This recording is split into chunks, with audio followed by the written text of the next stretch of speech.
కండువా మెడలు వేసుకొని చెక్కులు పంచుతున్నా, అది కళ్యాణ లక్ష్మి చెక్ కానివ్వండి, షాది ముబారక్ కానివ్వండి, దేవాదాయానికి సంబంధించిన బోనాల పండుగ చెక్ కానివ్వండి, రైతు బీమా లాంటి కార్యక్రమాలు కానివ్వండి, అవన్నిటికీ ఏదైనా కూడా బీజం వేసింది ఎవరంటే కేసీఆర్ గారని రాష్ట్ర ప్రజలందరూ కూడా తెలుసు. వాటిని అమలు చేస్తున్న సందర్భంలో ప్రోటోకాల్ డివేట్ కావద్దని అడుగుతున్న సందర్భంలో రాష్ట్రంలో జరుగుతున్న దాన్ని మా హక్కులను పరిరక్షించండి అని ఈరోజు స్పీకర్ గారిని కోరడం జరిగింది. ఆశ్చర్యం ఏంటంటే ఎండోమెంట్ ఆఫీసర్ గారు పైన వాళ్ళ డీసీకి ఫోన్ చేసి క్లారిఫికేషన్ అడిగితే కూడా ఓడిపోయిన క్యాండిడేట్ ని పిలవాల్సిందే స్టేజ్ మీదకని చెప్పి పిలుచుకోవడం జరిగింది.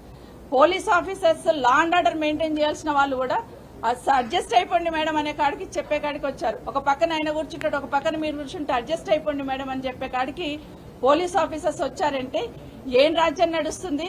మార్పు అంటే ఇదేనా? ప్రజలు ఇదే కోరుకున్నారా అనేది ఒక్కసారి ఆలోచించమని కోరుతా ఉన్నాను. ప్రజాపాలన అంటే ఇదేనా ప్రజాపాలన అనేది